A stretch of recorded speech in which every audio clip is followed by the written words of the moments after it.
यानी हिंदी के एक नए एपिसोड में आपका स्वागत है। और आज के इस वीडियो में हम बात करने वाले हैं रोसबोरोन एक्सपोर्ट के एक स्टेटमेंट के बारे में, जो कि उन्होंने भारतीय वायुसेना के सुपर सुखोई प्रोग्राम में जो जेट इंजन है इसको लेकर के दिया है। आप सबको हमने पूर्व की वीडियो में बताया है कि रशिया शुरुआत से ही भारत को इस चीज के लिए इंसिस्ट कर रहा था कि भारत अपने सुपर सुखोई अपग्रेड प्रोग्राम में जो AL-31 इंजन है इनके जगह पर रशियन सप्लाइड AL-41 इंजन को इस्तेमाल करे, जो कि निस्संदेह काफी कैपेबल है। और रशिया इसको लेकर भारत को कई बार ब्रीफ भी कर चुका था। और आपको याद होगा जब रक्षा मंत्री राजनाथ सिंह जी रशिया दौरे पर थे तो उस दौरान भी भारत के डेलीगेशन को इसके बारे में ब्रीफ किया गया था। लेकिन इन सब के बावजूद हाल ही में भारत के द्वारा 26,000 करोड़ रुपए की लागत में एक बड़ी इंजन डील को फाइनलाइज किया जाता है, जहां पर जो AL-31 इंजन है इन्हें 200 से ज्यादा की संख्या में खरीदा जाता है। न सिर्फ ये इंजन खरीदे जा रहे हैं बल्कि इनके जो पार्ट्स हैं उनको इंडिजनाइज किए जाने का प्रयास भी किया जा रहा है। इन सारी चीजों के बीच में रोसबोरोन एक्सपोर्ट अब खुलकर सामने आई है और उन्होंने इंडियन मीडिया से बात करते हुए ये बताया है कि ये डिसीजन समझ से परे है भारत का, जहां पर उन्होंने AL-41 जैसे कैपेबल इंजन को छोड़ करके अपने सुपर सुखोई प्रोग्राम के लिए जो AL-31 इंजन है उनको सेलेक्ट किया है। रोसबोरोन एक्सपोर्ट के ऑफिशियल ने मीडिया से बात करते हुए ये कहा कि निस्संदेह AL-41 का जो एडवांटेज है AL-31 की तुलना में ये बहुत ही ज़्यादा है और ये पूरी तरीके से कैपेबिलिटी का कायाकल्प कर सकता है। AL-41 F-1H इंजन, जिसको आर्टिकल 117S के नाम से भी जाना जाता है, ये एक मॉड्यूलर 2 शैफ्ट टर्बोफैन इंजन है जो कि थ्रस्ट वेक्टर कंट्रोल और इंटीग्रेटेड डिस्टल कंट्रोल को फीचर करता है। इसका जो की सेलिंग पॉइंट है यह है मौजूदा सुखोई 30 MKI के एयरफ्रेम के साथ इसकी कंपैटिबिलिटी। रोसबोरोन एक्सपोर्ट का कहना है कि जो कंपैटिबिलिटी है ये काफ़ी आसान होगी, और क्योंकि इन इंजन की ज्योमेट्री सेम है और जो अटैचमेंट पॉइंट्स हैं AL-31 और AL-41 के वो भी सेम है, तो जो करंट वर्जन है सुखोई 30 MKI का इसमें मिनिमल मॉडिफिकेशंस आपको करनी पड़ेगी और आपका जो AL-41 इंजन है वो इजीली इसमें इंटीग्रेट किया जा सकता है, जो कि इसकी कैपेबिलिटी को AL-31 की तुलना में कई गुना ज़्यादा बढ़ा देगा। यानी कि कंपैटिबिलिटी इश्यूज बिल्कुल भी आपको देखने को नहीं मिलेंगे और जो अपग्रेड कॉस्ट आने वाली है ये भी काफ़ी कम आने वाली है। उन्होंने ये भी कहा कि जो रोसबोरोन एक्सपोर्ट है ये पूरा सहयोग करने के लिए भी तैयार है और वो एक कैपेबल इंजन ऑफर कर रहे हैं जो कि अपने प्रेडिसेसर की तुलना में बहुत ही ज़्यादा इम्प्रूव परफॉर्मेंस के साथ देखने को मिलेगा। उन्होंने कहा कि ये जो नया इंजन है ये 18% ज़्यादा थ्रस्ट के साथ देखने को मिलता है, जो कि 144 किलोन्यूटन का थ्रस्ट है, और अगर AL-31 से तुलना करें तो वो 122 किलोन्यूटन का थ्रस्ट जनरेट करने में सक्षम है।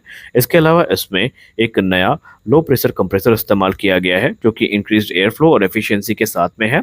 वहीं नई टर्बाइन ब्लेड्स को भी इंट्रोड्यूस किया गया है और नया कूलिंग सिस्टम जो है ये भी इंट्रोड्यूस किया गया है, जिसके बाद से इनकी कैपेबिलिटीज का पूरी तरीके से कायाकल्प हो चुका है। ये इंजन न सिर्फ एक इम्प्रूव पावर प्रदान करेगा सुखोई 30 MKI को, बल्कि उनकी एक्सेलरेशन को बढ़ाएगा, उसकी ओवरऑल मनूवरबिलिटी को बढ़ाएगा। कंपनी का ये भी क्लेम है कि ऑलरेडी हमने इस AL-41 इंजन को रशियन Su-30 SM-2 पर इस्तेमाल किया है, जिसको हम रशियन सुपर सुखोई कह सकते हैं, और इसके जो रिजल्ट रहे हैं ये काफ़ी बेहतरीन रहे हैं। हालांकि भले ही जो रोसबोरोन एक्सपोर्ट है ये भारत के सामने AL-41 को पिच कर रहा हो, लेकिन भारत ने डिसीजन ले लिया है और वो मॉडर्नाइज AL-31 FP वर्जन पर टिके रहेंगे, क्योंकि इसमें बहुत सारे चेंजेस भी किए जाने हैं। क्योंकि अब ऐसा माना जा रहा है कि इसमें फेडेक टाइप का जो डिजिटल कंट्रोल सिस्टम है ये इंक्लूड किया जाएगा, जो कि इसकी एक्सेलरेशन को इम्प्रूव करेगा और इसकी एफिशिएंसी को भी काफ़ी इम्प्रूव करने वाला है। तो आपको बता दें कि जो AL-41 और AL-31 का केस है ये आज का नहीं है, बल्कि यहाँ पर एक डिटेल कंपैरिजन भी हो चुका है, जहाँ पर AL-31 को सेलेक्ट किए जाने की जो वजह है वो भी सामने आई है। आइए एक बार उसको भी डिस्कस कर लेते हैं कि वो क्या कारण है कि भारतीय वायुसेना AL-41 की तरफ नहीं जा रही है और बनिस्बत उसके जो AL-31 इंजन है इनको प्राथमिकता दी जा रही है। क्या भारतीय वायुसेना को इसकी ज़रूरत नहीं है? क्या कैपेबल इंजन भारतीय वायुसेना को परेशान करेंगे? आइए इसके बारे में भी जान लेते हैं। देखिए, ऐसा नहीं है कि AL-31 इंजन में बहुत सारी कमियां हैं। बीते समय के साथ इनको भी काफ़ी ज़्यादा इम्प्रूव किया गया है। आपके जानकारी के लिए बता दें कि सैटर्न AL-30 FP जो इंजन है ये काफ़ी कैपेबल इंजन है और इसे रशियन एयरक्राफ्ट में काफ़ी ज़्यादा इस्तेमाल भी किया गया है। इसे Su-30 सीरीज़ के कई फाइटर्स में आप देखने को पा जाएंगे। हालांकि बीते समय के साथ इन पे बहुत सारी इंप्रूवमेंट्स हुई हैं और इनको अपडेट भी मिले हैं, इनके डिज़ाइन चेंजेस भी हुई हैं और ये इम्प्रूव निसंदेह काफ़ी इसकी कैपेबिलिटी को बढ़ाते भी हैं। जैसे कि जो नए वेरिएंट होते हैं AL-31 FP इंजन के, इनके थ्रस्ट रेटिंग को काफ़ी बढ़ाया गया है अर्लियर मॉडल्स की तुलना में, और रिपोर्ट में तो ये भी कहा जा रहा है कि कुछ वेरिएंट इसके ऐसे भी हैं जिनका मैक्सिमम थ्रस्ट 17,000 पाउंड्स के आसपास का भी है।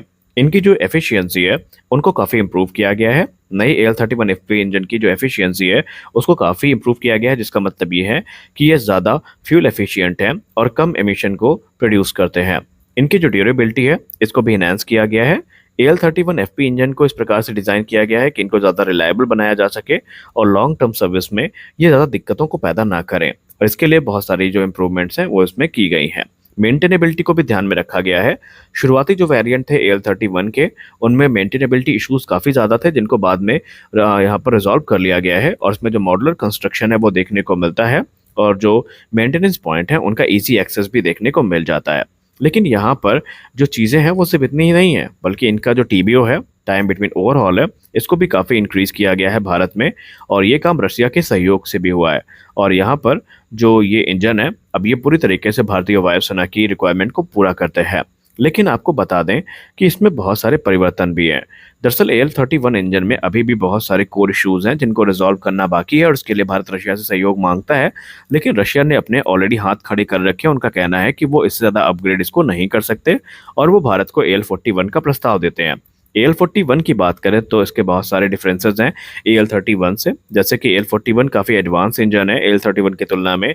इसमें बहुत सारे डिज़ाइन फीचर्स को ऐड किया गया है, जिससे इसकी परफॉर्मेंस और एफिशिएंसी दोनों इंप्रूव हुई है। फॉर एग्जांपल, AL-41 में एक वेरिएबल ज्योमेट्री फैन देखने को मिलता है, जो कि थ्रस्ट और फ्यूल कंजम्पशन को एडजस्ट करने को अलाउ करता है।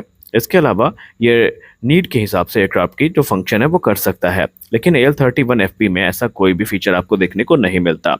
थ्रस्ट की बात करें तो AL-41 का जो थ्रस्ट है वो AL-31 की तुलना में काफ़ी ज़्यादा है, जो कि तकरीबन 23,000 पाउंड से भी ज़्यादा का थ्रस्ट क्लेम किया जाता है। वेट की बात करें तो यहाँ पर एक डिसएडवांटेज AL-41 के पास है।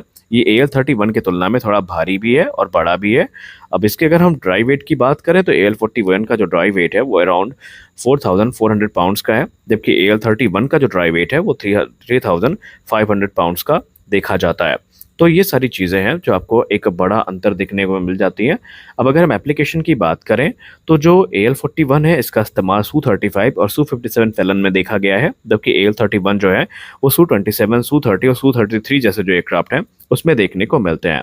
कोई संदेह नहीं है कि AL-41 ज़्यादा कैपेबल है, लेकिन भारत अब इंडिजिनस तौर पर इसमें जो परिवर्तन है वो करने में लगा है, और मेधानी, DMRL और GTRE के साथ मिलकर के बहुत सारे क्रिटिकल पार्ट्स को इंडिजनाइज किया जा रहा है, और प्रयास ये किया जा रहा है कि जो रशियन ओवर डिपेंडेंसी है उसको कम किया जा सके। और हमने ऑलरेडी आपको कई वीडियोस में बताया है पार्ट्स के बारे में कि कौन कौन से पार्ट जो हैं वो इस्तेमाल किया जा रहा है, कैसे कावेरी इंजन के टेक का सहायता यहाँ पर लिया जा रहा है, और भारत भरसक प्रयास कर रहा है कि जो अभी स्पेयर पार्ट्स का इशू है उसको भारत में रिजॉल्व किया जा सके।